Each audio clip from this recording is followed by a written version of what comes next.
Salut, j'espère que tu vas bien. Aujourd'hui, entraînement planche de prévu, planche en volume, beaucoup de travail nerveux, donc échauffement, et c'est parti. Il fait un temps vraiment pas ouf dehors, donc pas d'entraînement dehors pour aujourd'hui. Au niveau des gènes, la gêne à la côte, je la sens pas au repos, donc ça va. Gêne au poignet, ça se remet doucement, j'ai bien bruni les étirements hier soir. Je maintiens beaucoup les ischios et la fermeture thoracique parce que j'ai pas envie de perdre ce que j'ai travaillé en mana. C'est quand même la course avec Tennessee. Ma dernière séance planche remonte à il y a 2 jours. Ça faisait longtemps que je m'étais pas laissé 2 jours de récupération pour une séance planche. Et j'ai hâte de voir ce que ça va donner parce que les dernières fois que j'ai fait ça, j'ai fait des très bonnes perfs. Hier, j'ai testé de m'entraîner, mais je sentais qu'à niveau technique, c'était vraiment pas faisable. Donc j'ai fait un tout petit peu de récupération active, pas grand chose. Aujourd'hui, je me sens plutôt léger, donc j'ai hâte de voir. Je me suis aussi rendu compte récemment que le sujet du surentraînement en intriguait certains, donc je prévois une vidéo plus complète là-dessus, mais je vais t'en toucher 2 mots aujourd'hui. T'es pas sans savoir que dans l'entraînement, il y a un équilibre à avoir, dans toute la vie en général. Pour que l'équilibre soit respecté, il faut que tu mettes autant de stress à ton corps que tu récupères. Dès lors que tu vas mettre trop de stress dans ton corps, alors ça peut être stress de tout type, quand je dis stress j'entends l'entraînement, mais j'entends aussi par exemple digérer c'est du stress, travailler c'est du stress. Plus tu as tout ça dans ta journée, plus il va falloir compenser et avoir des moments plus chill où tu dors, tu fais des siestes, tu es assis, etc. Mais retiens que si le stress est trop élevé par rapport à la récupération, eh bien il y a une accumulation de fatigue qui se crée et c'est ça qu'on appelle surentraînement. Alors il y a plusieurs degrés de surentraînement. Les Anglais ont plusieurs mots pour ça, ils appellent ça overtraining, overreaching, etc. Bon, on s'en fout. Ce qui compte, c'est de savoir que plus longtemps tu vas être déséquilibré et tu vas avoir trop de stress par rapport à ta récupération, plus tes performances elles vont progressivement diminuer. Et donc plus il faudra de temps derrière avec la récupération supérieure au stress pour pouvoir récupérer et surcompenser. Tu l'auras compris, le problème numéro 1 du surentraînement, c'est donc que tes performances arrêtent d'évoluer et de progresser. Sauf que le souci, c'est que ça a aussi des répercussions sur toute ta vie à côté. C'est ça les signes qui révèlent qu'on est en surentraînement. Notamment, ça commence par une baisse de concentration au premier degré. T'as plus de mal à faire des phrases complètes sans te reprendre. T'as plus tendance à chercher tes mots. Et tu sens que tu as des coups de fatigue en général. Tu as une fatigue générale un peu prononcée. Donc, que ce soit dans l'entraînement ou même ailleurs pour d'autres activités cérébrales et ou physiques. Plus tu tombes en surentraînement, plus tu vas avoir de difficultés, même dans l'entraînement. C'est-à-dire que tu sentiras que forcer, c'est juste plus possible. Même au quotidien, tu auras le rythme cardiaque qui est plus élevé. C'est généralement de l'ordre de 5 à 10 battements par minute. Et tu as une perte quasi complète de confiance et quelques symptômes de dépression. Donc si ça t'est déjà arrivé d'avoir ce genre de symptômes, alors ça peut arriver à très court terme, c'est-à-dire genre après un entraînement ou le lendemain, ça peut arriver d'avoir une petite baisse comme ça si jamais t'as fait un gros entraînement, c'est normal. Mais si ça arrive de manière récurrente ou que ça dure 2-3 jours, voire plus, là tu peux te commencer à te poser des questions, notamment penche-toi sur les critères que j'ai énoncés précédemment. Donc comme je te l'ai dit, pour sortir d'un potentiel surentraînement, eh bien, il va falloir rééquilibrer, donc récupérer plus que tu t'entraînes. Généralement, l'arrêt complet de l'entraînement, ça fait du bien, parce que quand on est en surentraînement, on est généralement addict à l'entraînement. Donc couper complètement, ça fait du bien. Ça peut être dur de se dire qu'on va arrêter complètement et donc on va potentiellement avoir des pertes. Oui, il y aura potentiellement des pertes, mais il y aurait plus de pertes à continuer à s'entraîner qu'à couper complètement. Donc au final, tu limites la casse en arrêtant complètement l'entraînement pendant 2-3 jours. Si tu t'y prends tôt, arrêter simplement l'entraînement pendant 3-4 jours, en temps normal, ça suffit. Et même dans les cas de surentraînement très léger, tu peux faire un tout petit peu de récupération active et ça passe. Dans les cas de surentraînement plus sévère, l'entraînement va falloir l'arrêter 1 à 2 semaines et tu commences à reprendre tranquillement au bout des 2 semaines avec un petit peu de récup active et après seulement tu refais des vraies séances. Voilà, c'était tout pour le petit épisode sur entraînement. Place à la séance.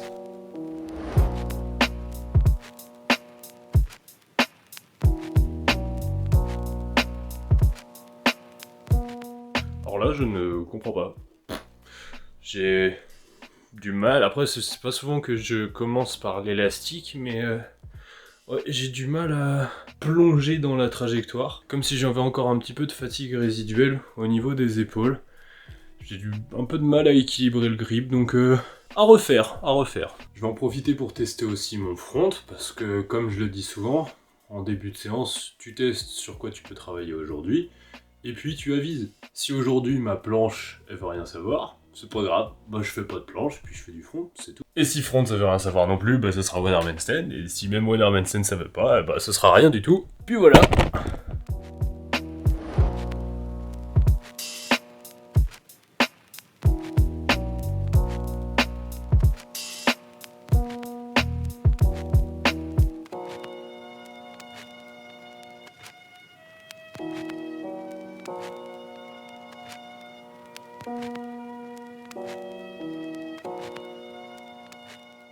Et ben voilà, sincèrement, front c'est pas si mal. J'ai un bon feeling dessus, donc je pense que ça va partir là-dessus. Je réessaye quand même la planche, peut-être que... Franchement, je pense que je vais même pas réessayer la planche, parce que ces derniers temps, je devrais vraiment bosser sur ma technique en planche. C'est quelque chose qui me pose vraiment problème.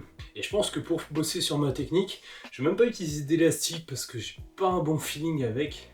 Ça me tire sur les abdos, et du coup, je pars à cambrer, j'arrive pas à utiliser le principe de clé de voûte.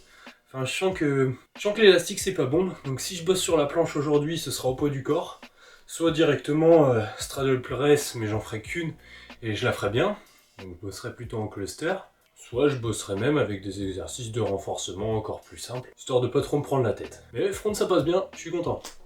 Je mets un peu de magnésie d'ailleurs, très utile pour du travail nerveux. En revanche, pour ce qui est du travail musculaire, je l'utilise pas tant. Je préfère vraiment être minimaliste et pas me simplifier la vie dans justement un travail où je dois me le complexifier. Le but du travail musculaire, c'est de faire quelque chose de simple à la base, mais d'augmenter la difficulté, donc en améliorant la forme notamment, mais aussi en jouant avec un tempo d'exécution qui est pas évident, en rajoutant des pauses aux endroits où on a le plus de mal dans l'amplitude, etc. Donc pour moi, au niveau du grip, faut pas se le simplifier en mettant de la magnésie. Magnésie, ça peut aider à être plus explosif, ou à durer un petit peu plus dans l'effort. Or, c'est pas ce qu'on recherche dans un travail musculaire. Le but du travail musculaire, c'est corriger les lacunes.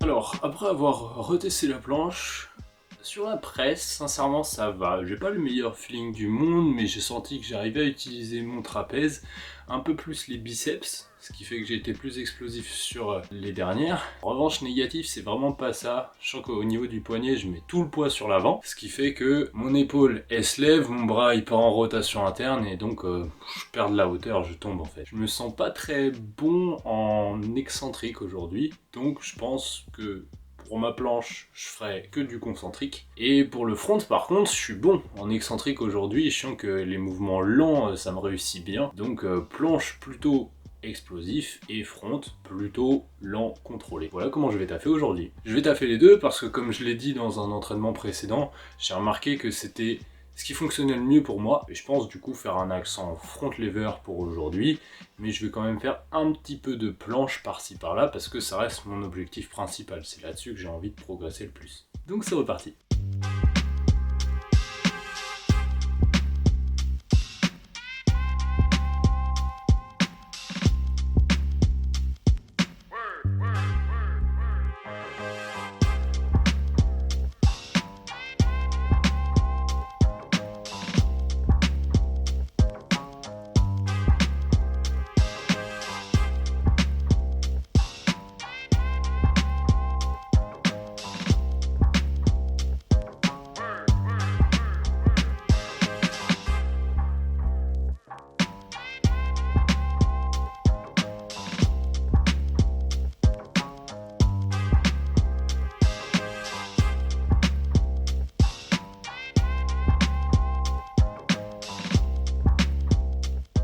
Une combinaison très simple, mais très efficace. La première fois que j'avais fait cette méthode sur mon front, ça remonte à il y a 1 an. C'était au moment où j'avais peut-être 4-5 secondes de front. Eh bien, j'ai fait cette méthode-là à très faible volume, 2-3 combos par jour. Je me souviens, je sais pas pourquoi, j'étais dans une très bonne phase. J'ai fait ça pendant 3 jours de suite. Donc en 3 jours, j'ai passé mon front de 5 secondes à 22 secondes de hold, alors que j'avais jamais réussi à le tenir plus de 5 secondes avant.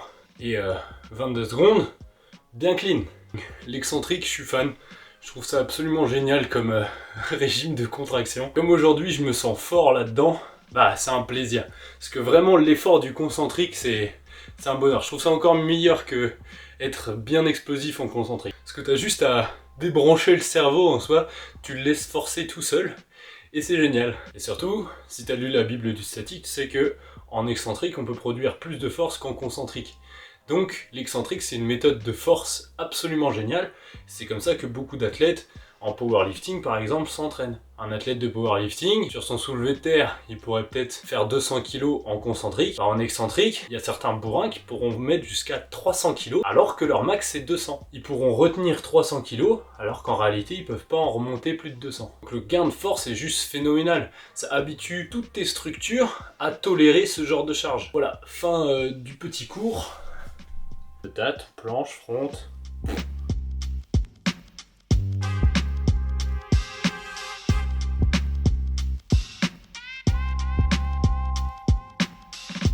Franchement, je sais même pas pourquoi l'excentrique en planche, je le tente. Aujourd'hui, ça passe pas, donc je vais arrêter de m'acharner là-dessus. Et puis, je vais faire du front.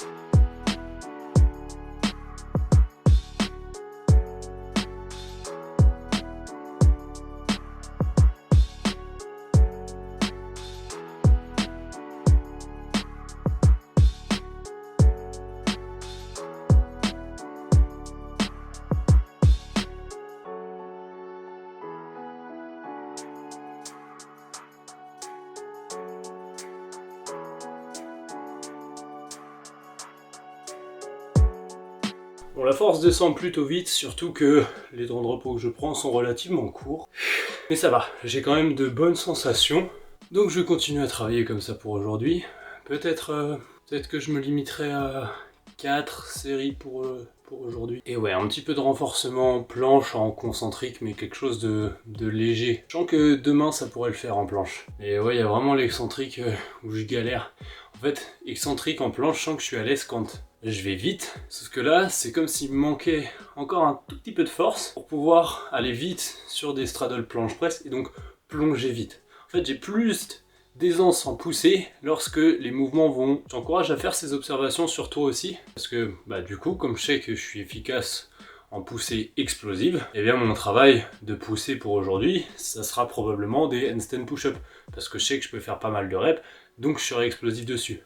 Planche, même si sur mon concentrique ça va, je pourrais être plus lent, je sens que c'est un petit peu trop difficile pour aujourd'hui.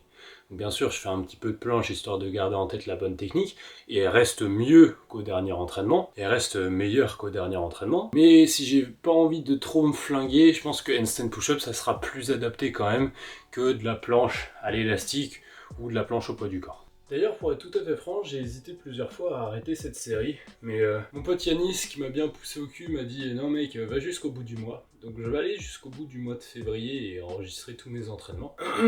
À voir si à la fin du mois de février, ça a plutôt décollé. Si j'arrive à avoir plus de 500 vues par vidéo, je pense que je continuerai. Mais ouais, c'était un petit peu démoralisant que de voir que toutes les vues de ma chaîne en général diminuaient. Je pense que c'est question d'algorithme. Mais comme j'ai des vidéos sur mes entraînements qui marchent moins bien, et ben mes vidéos explicatives marchaient moins bien aussi et perdaient en audience. Donc ouais, ça m'a mis un petit coup au moral. Moi je me suis dit, je voulais m'y tenir un mois, je vais m'y tenir un mois. Et puis si au bout d'un mois ça n'a pas décollé, bah c'est pas grave, je reprendrai à fond les vidéos explicatives. Et puis les vues reviendront d'elles-mêmes dès que l'algorithme aura capté que je produis des trucs de qualité. D'ailleurs, en parlant de qualité, prends-moi un coaching et promis, je m'achète un micro.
Je sens que je commence à réhabituer mon cerveau à l'excentrique, qu'il arrive mieux à contracter tous les muscles impliqués. On voit que la coordination propre à l'excentrique revient.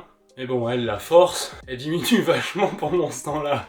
Une dernière combinaison, ce sera bien, cette fois moins intense. Je vais commencer avec du one leg touch. Même ce dernier, je sais pas si je le pousserai à fond. En soi, je suis censé le pousser à fond, c'est un travail d'endurance. Donc ce sera à fond, c'est pas grave. Mais putain, je sens mon dos qui est chaud. Le grand dorsal, ça faisait longtemps que je l'avais pas senti comme ça. Mon Dieu, j'ai 2 bouillottes. Incroyable. Un petit peu de Einstein push-up. Pas à quoi ça pourrait ressembler les Einstein push-up. Un petit peu de Einstein push-up après. Mais putain, ça fait du bien. Vraiment, si t'as jamais essayé l'excentrique, mon gars, genre de faire une séance à base d'excentrique, teste, hein, parce que tu peux vraiment être surpris. Surtout en termes de gain de force. Le gain de force, la première fois que j'ai fait ça, c'était impressionnant. Parce que en excentrique, tu peux automatiquement, comme tu peux produire plus de force, peut automatiquement tenir plus longtemps à une intensité similaire. Genre si je te dis fais un max traction, même si tu arrives à la dernière rep que tu n'arrives plus à la remonter, tu peux quand même contrôler la descente et rester sous tension plus longtemps. Donc l'excentrique, il sert à gratter du temps sous tension. Et c'est dans ce sens-là qu'il faut l'utiliser lorsqu'on veut débloquer un mouvement ou un certain palier de progression. Donc, je te le répète, mais c'est grâce à lui que j'ai réussi à passer mon front de 5 à 22 secondes en 3 jours. Donc encore une fois en street on est pas mal en retard parce que c'est des méthodes qu'on n'exploite pas suffisamment. Dans d'autres disciplines c'est beaucoup fait et ça a des résultats de dingue. Donc ça on doit s'en inspirer. Teste ça dans tes entraînements.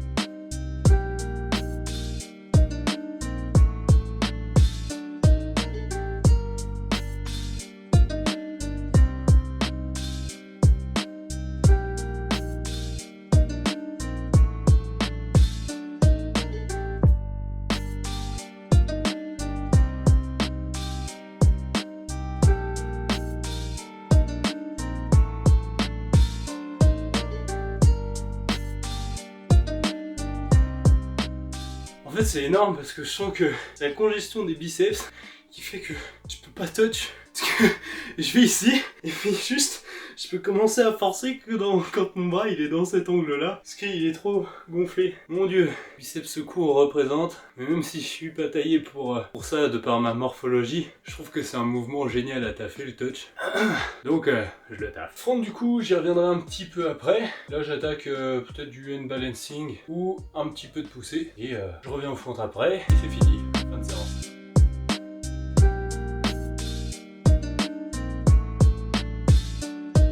Ok, là, ce qui vient de se passer, c'est énorme. En gros, la dernière fois que j'ai taffé mes handstand push-up, j'ai marqué un temps de blocage proche du sol, donc bras complètement pliés, parce que c'était là où j'avais le plus de difficultés au handstand push-up. Logique, tu me diras, c'est là où il y a le plus de levier. Et donc là, je sens que en bas, je tiens mais tout seul. Vraiment, je suis super explosif, que comme je viens de taffer à fond mon front, j'ai aucune stabilité.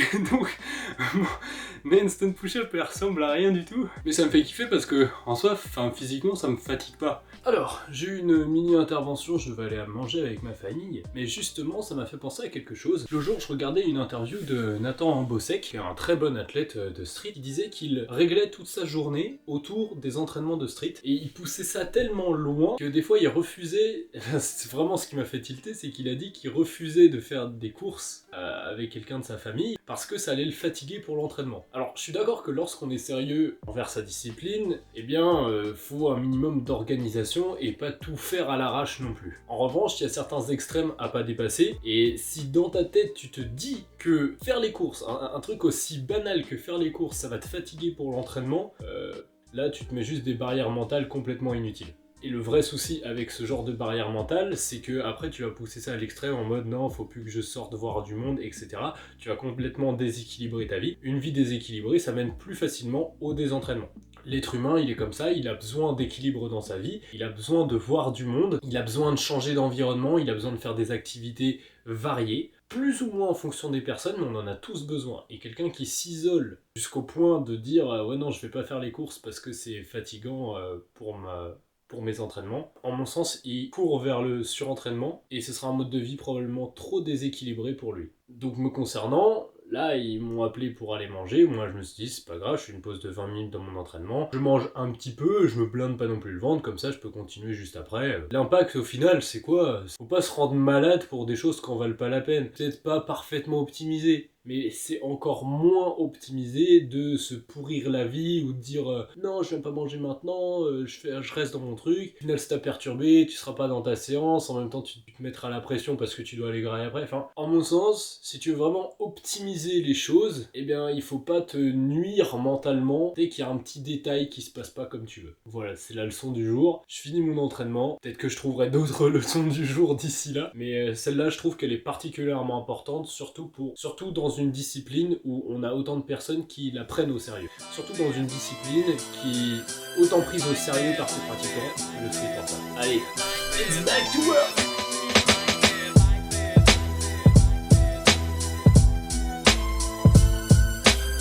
Ok, ça a coupé, alors je sais pas si ça a coupé pendant ma série ou pas, mais toujours est-il que, comme la congestion est un peu partie en 15-20 minutes, ben là j'ai pu refaire une petite série en forçant comme un bourrin. J'aime vraiment trop le feeling, c'est génial.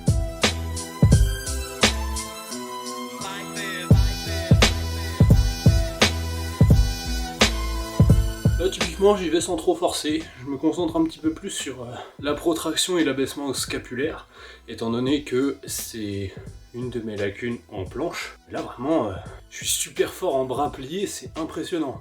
Surtout après avoir fait du front qui est censé taper un peu dans les biceps, un peu moins le touch que le front, mais quand même, c'est vraiment un truc de ouf. Je continue sur ma lancée.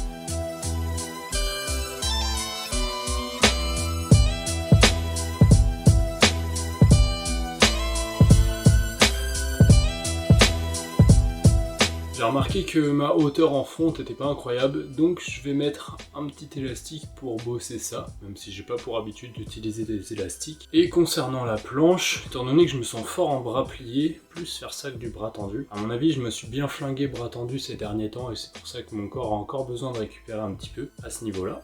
Donc pseudo push-up, ça le fera très bien, pas de travail à l'élastique pour ce qui est de la planche.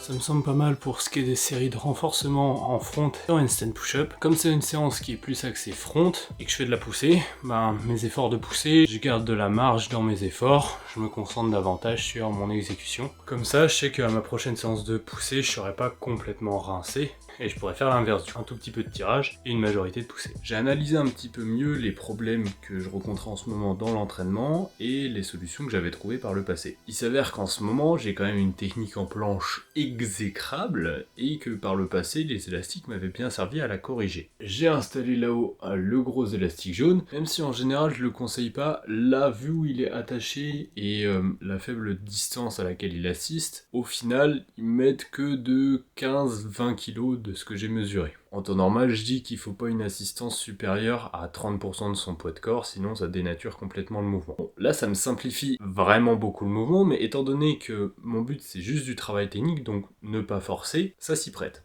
Comme tu l'as vu pendant l'entraînement, je galérais à faire des négatives en planche. Et c'est pas un problème de force, c'est surtout un problème de technique. Donc c'est ça que je vais essayer de corriger à l'élastique. Étant donné que le travail technique c'est quelque chose de très peu fatigant, je vais pouvoir bosser là-dessus très fréquemment. L'idée c'est pas de faire 20 séries à chaque séance, mais plutôt de faire 3 à 5 séries par jour, et chaque série, je les arrête dès que je sens que je commence à fatiguer. Voilà le plan, et pour ce qui est du front, je vais aussi bosser avec l'élastique, donc en travail technique, et de manière bien explosive. Peut-être même que je ferai les jambes aussi en travail technique, mais là-dessus, bon, je garantis rien non plus.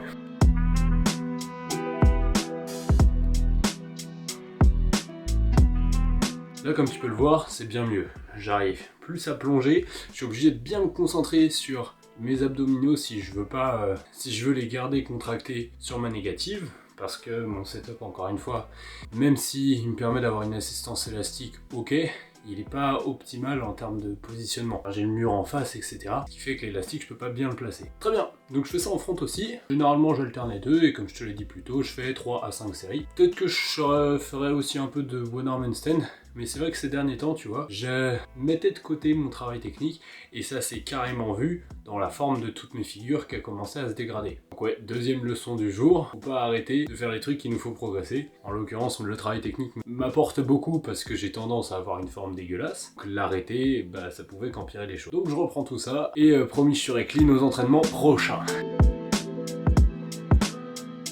Par contre, j'ai un peu plus de difficulté à avoir de l'explosivité, ça reste relativement ok. Sur mes presses, j'étais beaucoup trop haut quand je descendais, j'arrivais pas à descendre complètement. Alors c'est notamment parce que l'élastique me tire sur le bassin et que du coup si je veux pas perdre ma forme, bah je descends pas complètement à l'horizontale, mais je vais essayer quand même de corriger ça, donc en faisant toucher mes pieds à chaque fois au sol. Je pense que ça pourrait vraiment m'aider.